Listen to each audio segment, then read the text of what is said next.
शुभेच्छा देतो मी. 8 मार्च हा आंतरराष्ट्रीय महिला दिन. आता महिला दिनांचं महत्त्व एवढं काय, कारण प्रत्येक पुरुषाला यश मिळवायचं असेल त्याच्या पाठीमागं काय स्त्रीचा मोठा हात असतो. आपलं उदाहरण म्हणजे द्यायचं झालं तर छत्रपती शिवरायांना घडवण्यासाठी राजमाता जिजाऊंनी खूप मोठी कष्ट केले.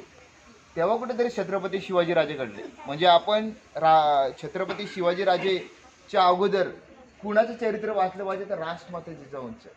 म्हणजे महिला शक्ती काय करू शकते हे महाराष्ट्राने भारताने भारताने ते स्वराज्य पण निर्माण करू शकते. हे महिला शक्तीची ताकद आहे. म्हणून आपण आंतरराष्ट्रीय हा महिला दिवस साजरा करतो.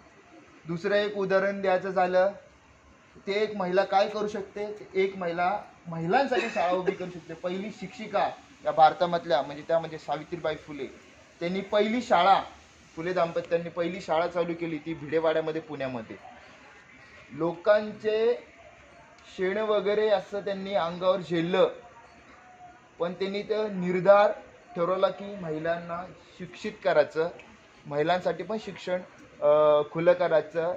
हे त्यावेळेस सावित्रीबाई फुले आणि महात्मा ज्योतिराव फुले यांनी घडवलं. म्हणजे प्रत्येक स्त्री पुरुषांच्या मागे यशाच्या मागे स्त्रीचा मोठा हात असतो, हे यातून दिसतं. दुसरं उदाहरण द्यायला जेव्हा छत्रपती शिवाजीराजांचं निधन झालं 1680ला, 1689ला छत्रपती संभाजीराजांचं निधन होतं. त्याच्यानंतर मराठा साम्राज्य जवळजवळ औरंगजेब 1702च्या आसपास काहीतरी वारला तो. त्याच्यानंतर पण मराठा साम्राज्य सांभाळलं. त्या म्हणजे छत्रपती संभाजीराजांच्या छत्रपती राजाराम महाराजांच्या पत्नी महाराणी ताराबाई. म्हणजे विचार करा, स्वराज्य सांभाळण्याची ताकद पण या महिला शक्तीमध्ये आहे. ते उदाहरण त्यांनी दाखवून दिलेलं आहे. तिसरं एक उदाहरण द्यायचं झालं ते 1857चा उठाव झाला. 1857 रिव्हॉल्ट ऐकलं असेल. त्याच्यामध्ये स्वतःच्या छोट्या बाळाला घेऊन घोड्यावरून गेली इंग्रजांसोबत लढणारी ती म्हणजे झाशीची राणी. म्हणजे माझी झाशी देणार नाही अशी तिने सांगितलं. आणि महिला शक्तीचं प्रदर्शन त्यांनी दाखवलं.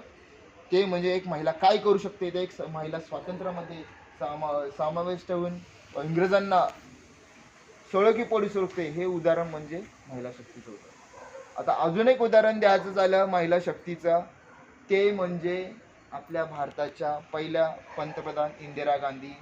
त्यांनी पाकिस्तानचे 2 तुकडे केले. आताचा 1971ला 1971च्या युद्धामध्ये आता जो बांगलादेश आहे इथे पार्ट ऑफ द पाकिस्तान होता. त्यावेळेस पाकिस्तानचा पार्ट होता तो बांगलादेश.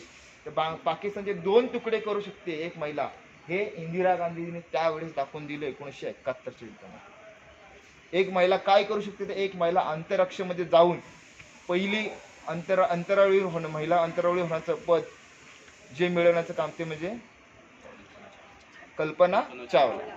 म्हणजे एक महिला काय करू शकते, एक महिला गोल्ड मेडल मिळू शकते, एक महिला ऑलिम्पिकमध्ये पदक मिळू शकते, ती म्हणजे PV सिंधू यांसारख्या खूप साऱ्या महिला आहेत.